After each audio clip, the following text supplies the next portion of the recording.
Which story is your favorite? Kenzie's good. Just check it out. It's like, you guys are pretty good. It's not like it just needs to be shot. It's cool. It's great. It's cool.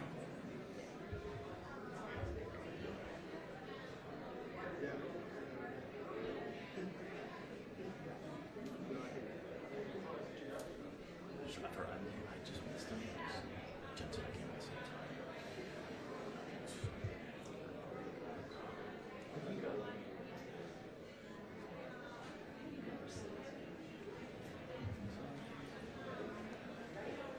Hey, Walker Barrett going there? I have not seen him. Oh, okay. You will find it.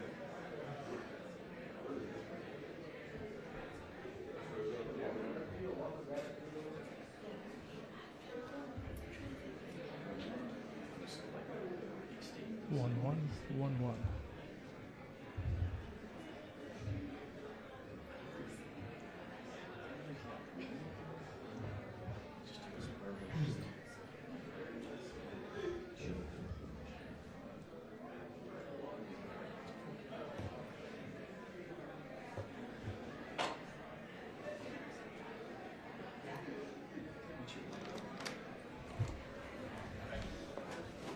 Almost ready.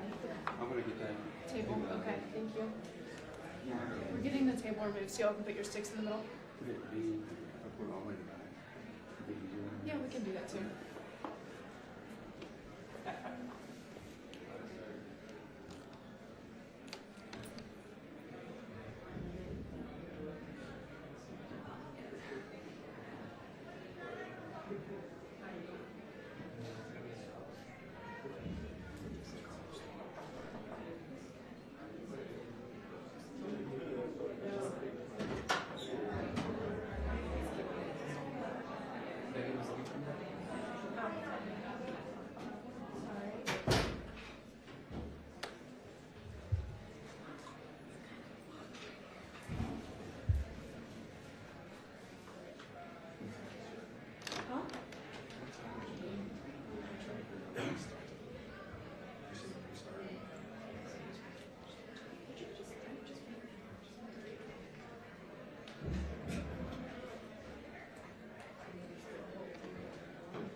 The sticks if you want. Well, maybe not. Is there any news events going on that I should know about?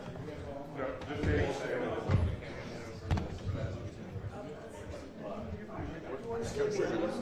asked me, is she committed? Is he committed? I said, so.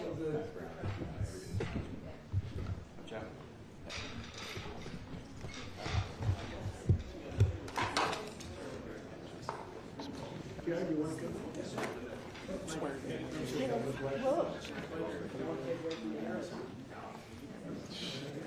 You're a hero. What you've done is, right? No, what he's done is pretty amazing.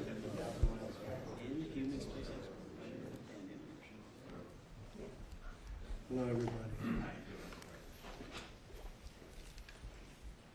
Well, thank you very much. We have some people that have captivated the attention of the whole world, not just our country, the whole world, and they're very brave, and there was a lot of rocket under them. I never saw anything like that.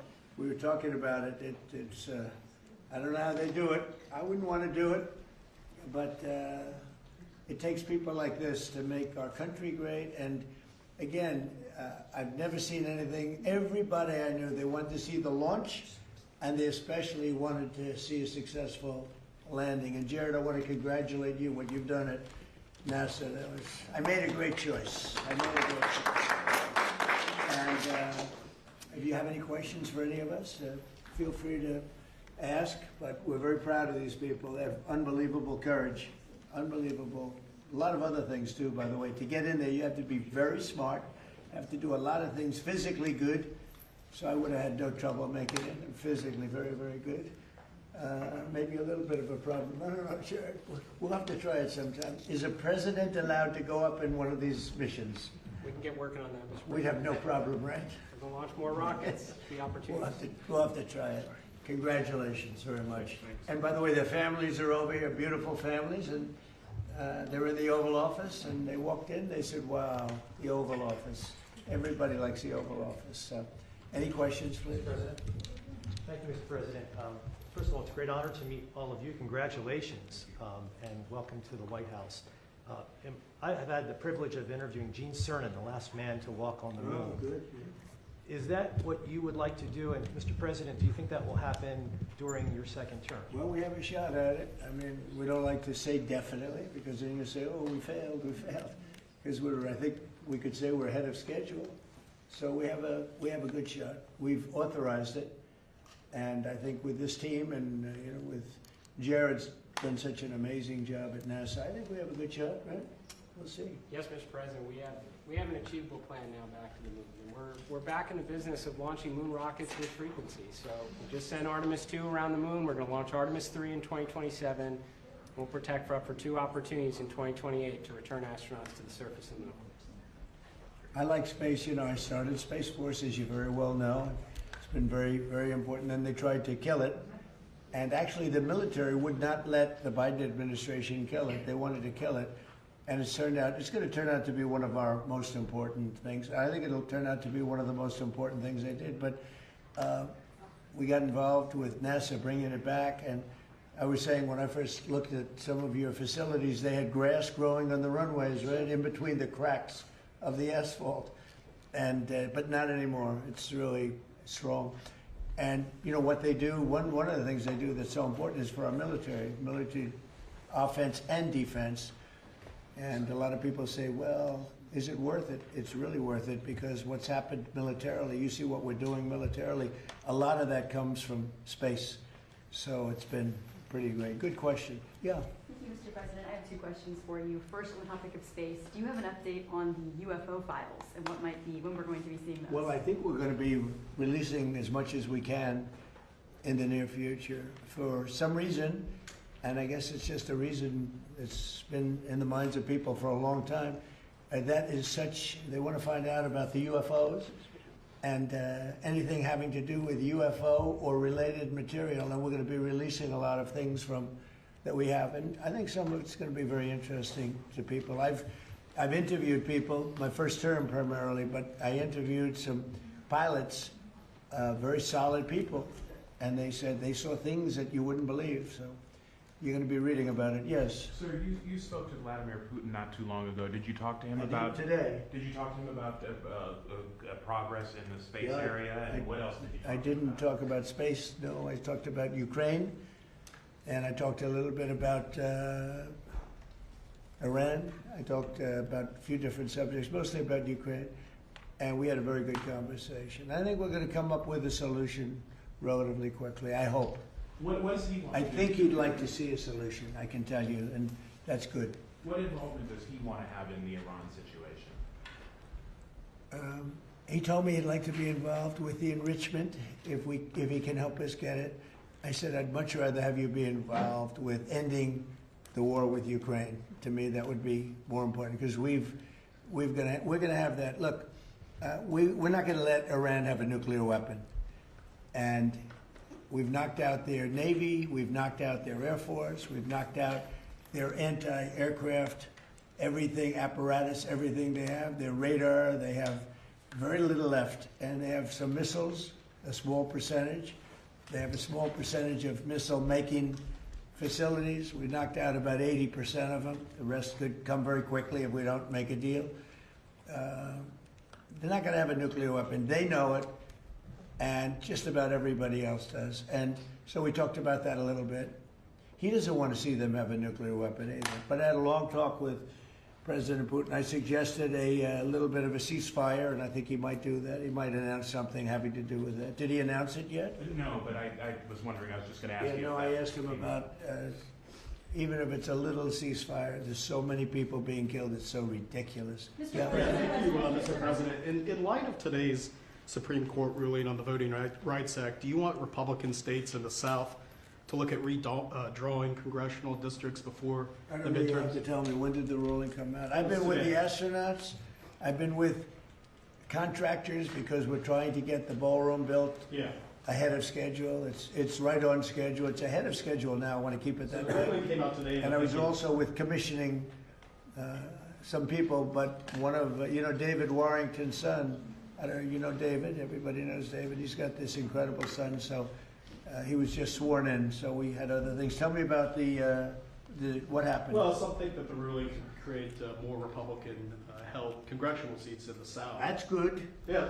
That's the kind of ruling I like. Would you want them to When did proceed? that happen? Well, the Supreme Court ruled on it this morning. Really? Is that right? Tell me about the ruling. Well, I have a question. This is Mr. CNN President. fake news. On your call with President Putin today, do you think the war in Iran ends first or the war in Ukraine?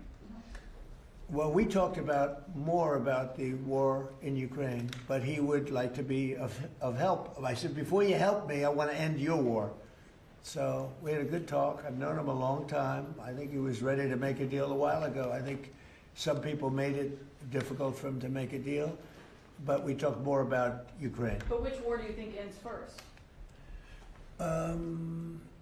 That's an interesting question. Coming from you, that's very interesting. Which war would end first? I don't know. Maybe they're on a similar timetable. I think Ukraine, militarily, they're defeated, okay? You wouldn't know that by reading the fake news, but militarily, look, their Navy. So they had 159 ships. Every ship is right now underwater. Typically, that's pretty good. What do you think, Jared? I mean, it's going to be hard for them to make a naval comeback. Okay, now they have an Air Force. Every one of their planes has been shot down or has been decimated. They have missiles, about 82% are gone, and they have drones, and most of them are gone. Most of the factories are mostly gone, and we have tremendous anti-drone equipment now, between lasers and that new, very special machine gun that knocks them out of the air like flies. And we use bullets instead of $1 million, missiles to knock out a $30,000 drone. So I would say Jared would tell me that with everything you just heard, typically we're in pretty good shape.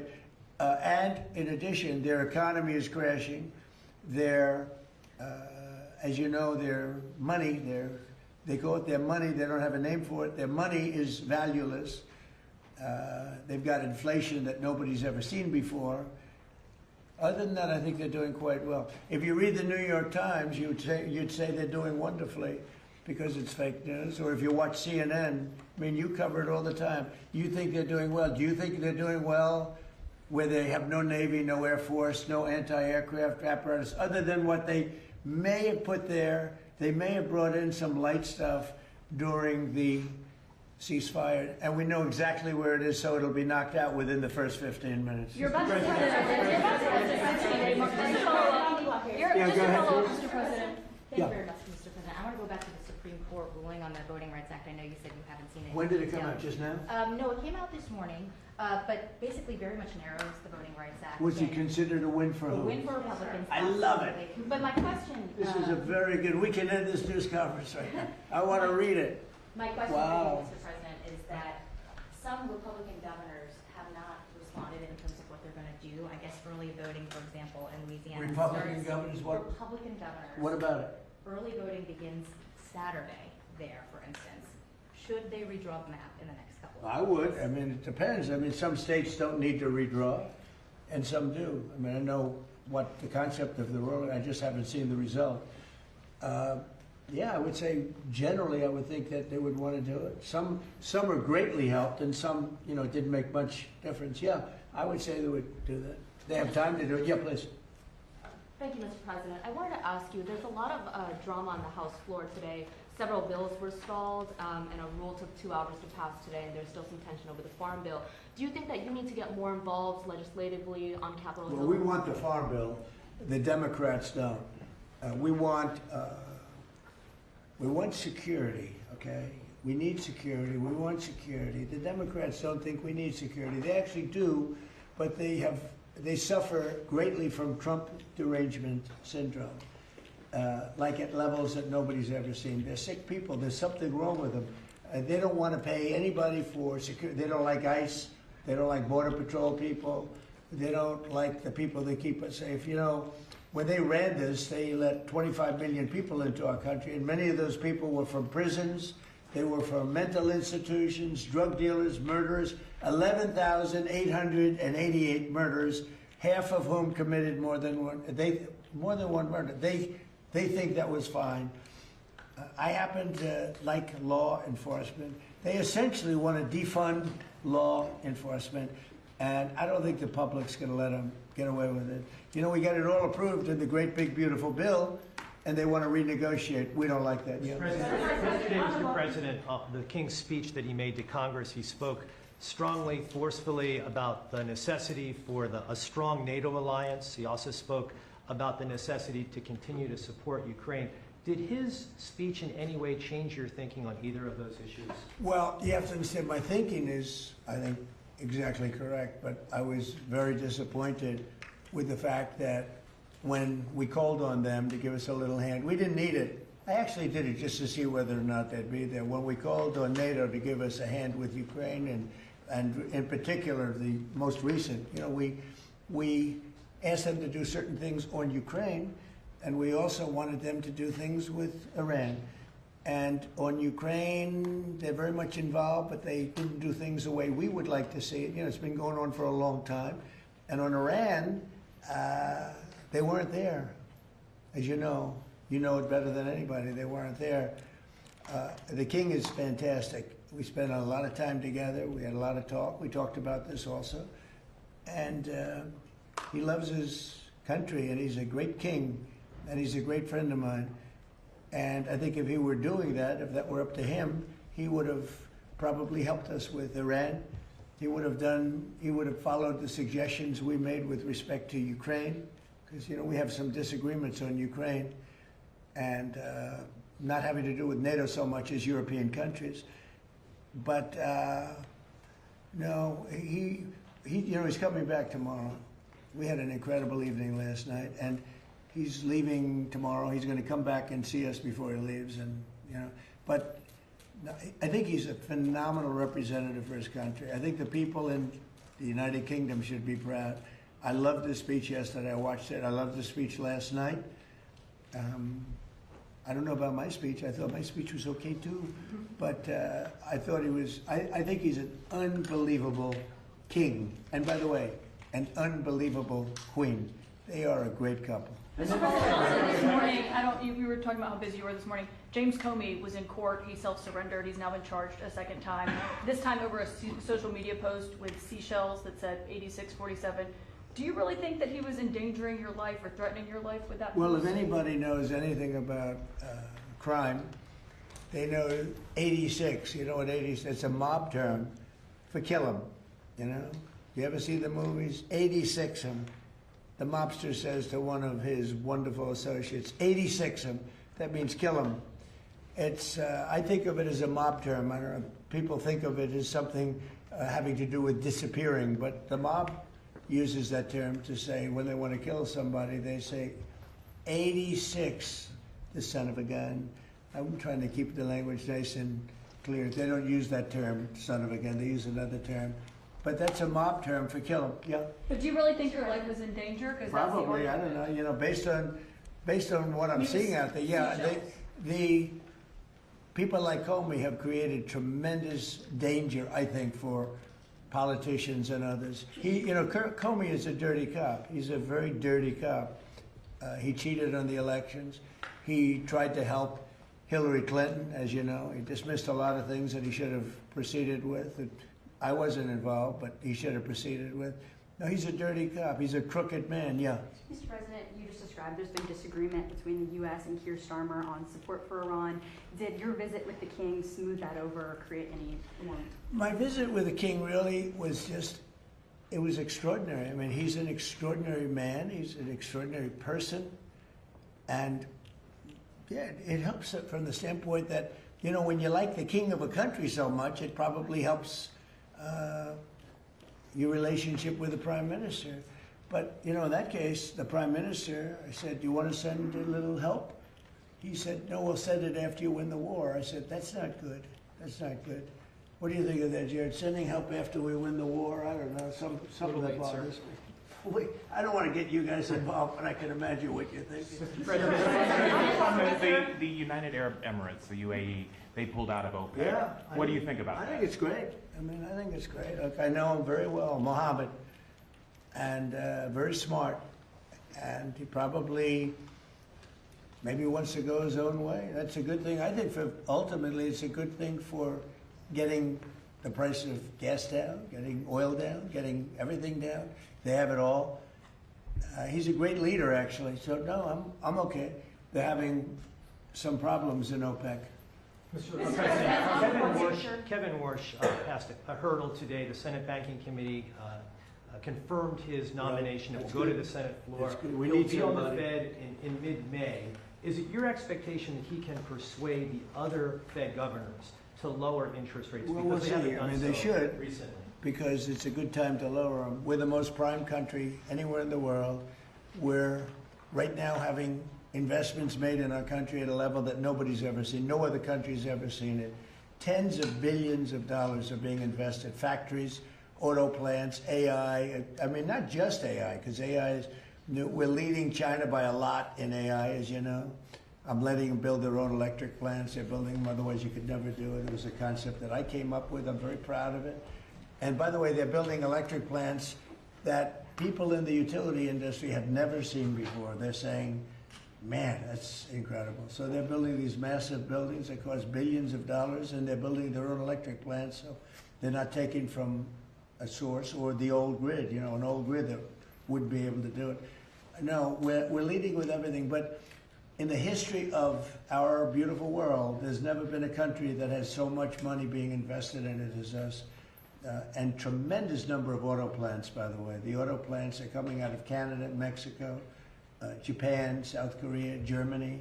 They're all coming to the United States. And the reason is I have a very smart tariff policy. You know, we were taken advantage of for years. We were being ripped off by other countries for years. And those days are over. Yeah, please. Mr. President, regarding Iran, how long are you prepared to maintain the blockade? Could that go several more months? Well, the blockade is genius, okay? The blockade has been 100% foolproof. It shows how good our Navy is, I can tell you that. Nobody's going to play games. We have the greatest military in the world, and I built much of it during my first term, and we've been building it since. And the greatest anywhere in the world, nobody even close. And you see that, whether it's Venezuela, and they have a good military in Venezuela, but it was over in one day. It was actually over in about 48 minutes. Iran, the same thing. I mean, militarily, we've wiped them out. They have no military left. It's all, the Navy's at the bottom of the sea. The Air Force is never going to fly again. We've got an amazing military. Now they have to cry uncle. That's all they have to do. Just say, we give up. We give up. But their economy is really in trouble. So it's a dead economy. Economic fury and the blockade get Iran to nuclear talks fast enough, or do you think another wave of strikes will be necessary? I don't know. It depends. We have talks. We're having talks with them now, and we're not flying anymore with 18-hour flights every time we want to see a piece of paper. We're doing it telephonically, and it's very nice. I make a call, or I have my people make a call, and you know the answer. I always like face-to-face. I consider it better. But when you have to fly 18 hours every time you want to have a meeting, and you know what the meeting's all about, and you know they're going to give you a piece of paper that you don't like before you even leave. It's ridiculous.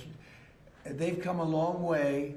The question is whether or not they're going to go far enough. So at this moment, there will never be a deal unless they agree that there will be no nuclear weapons. Yeah, go ahead, please. Are you considering relocating NASA's headquarters out of D.C.? States like Florida, Texas, and Ohio have expressed interest. You're going to have to say it differently. Sorry, are you considering relocating NASA's headquarters out of D.C. once the lease is up? States like Texas, Ohio, and Florida. Well, the best man to tell you that is the man standing right over here. You heard that question? With those beautiful ears of yours? He's got great hearing, you know, he's got super hearing. Trick of the trade, sir. What's the answer to that?